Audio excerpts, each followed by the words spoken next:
Mobile app development process. A step-by-step guide. Does your business require a mobile app? Now there are 4 signs that you need to notice whether your business really requires a mobile app or not. Number 1, say for example, if your business is an e-commerce application and your target audience is a young demographic, or your main competitors have mobile application, or if most of your traffic, website traffic is coming from a mobile device. If answer to all these 4 points are yes, then of course you should consider going for a mobile app development for your business. Now, other key thing that you need to always consider is that what are the benefits of mobile app, and especially if you are still contemplating whether or not your business needs a mobile app, let me give you a few most solid reasons why you should consider going for a mobile app. Now, say you need to reach to a bigger audience or global audience. You need to increase the accessibility, or you need to promote your brand recognition and brand loyalty.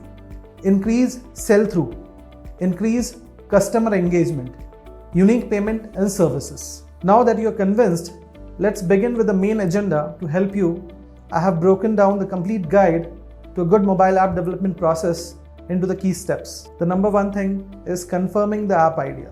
What is the app objective, what is the USP or niche around it, how it is going to be different than others.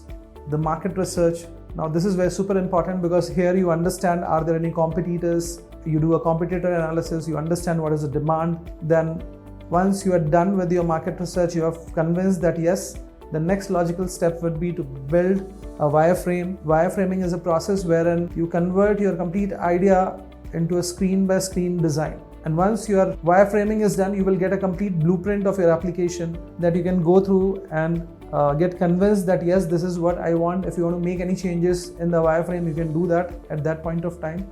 And once your wireframing phase is over, the next process is starting the development process. And in the development process, one of the first important thing is identifying the right technology stack that you're going to choose to develop your application. Now there are a lot of choices, like whether you want to go with native mobile application development, whether you want to go with a hybrid application development, whether you want to go with a web application development, or whether it is going to be a combination of this. Now once you have finalized on this, the next step would be to start the development process. And as you start the development process, setting up right development process and aligning the complete team around that is very important, because this is going to ensure that you know where exactly you're headed. As the development process starts, you will get application builds, wherein you will test your application, you will give feedback around user experience, functional performance, and what kind of security issues you're facing.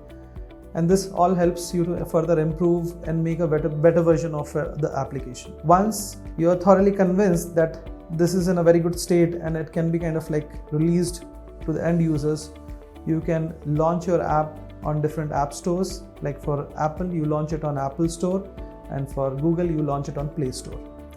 Next is, how can you submit your app in the App Store and Google Play Store?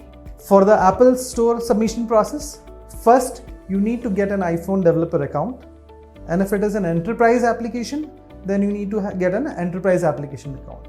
Then create an iOS profile and a distribution certificate, and then create an iTunes Connect record. Upload your mobile app using Xcode. Then configure your mobile app's metadata and other details in the iTunes Connect record. Submit your application for review. Now, when you submit your application for review, Apple may take around 24 hours to a week time to come back with their feedback. So there are 2 types of feedback which you get. Either it will be accepted or either it will be rejected. If it is accepted, then you can make your app live. It gives you an option that when you want to go and make your app live. If it is rejected, Apple will provide you reasons why it has been rejected. So you need to make sure that those reasons are addressed, and again your app is uploaded for review. For the submission process of the Google Play Store, the first thing you need to have is a Google Play Store developer account. After getting a Google Play Store developer account, you need to configure your mobile app information on the Google Play Store, upload the APK on Google Play Store account, and then submit it for review so that Google can review and either approve it or either reject it. The process is very similar to how you have done it on iPhone. The Google will review your app, either it will approve it, either it will reject it. Once it is approved, you can make it live for the end users to download it and use it. So once it is rejected, you will also get to know that what are the reasons why it has been rejected by Google Play Store. Make sure that you address those rejection points and then again upload your application on Google Play Store for review so that they can review it and approve it. Once it is approved, you can make it live. So this is a typical complete process of Apple Store as well as Google Play Store. Now the conclusion. After launching your mobile app, the next and crucial step is marketing it. If people don't know about your app, then there is no chance of downloading it. So to spread more information about your app and convince people to explore it, consider making attractive and informative videos that can show your app's functionality. And do not forget the potential of social media. Use all digital platforms to reach every corner of the world. It will deliver people a glimpse of your app and highlight the key features that can simplify the need for life.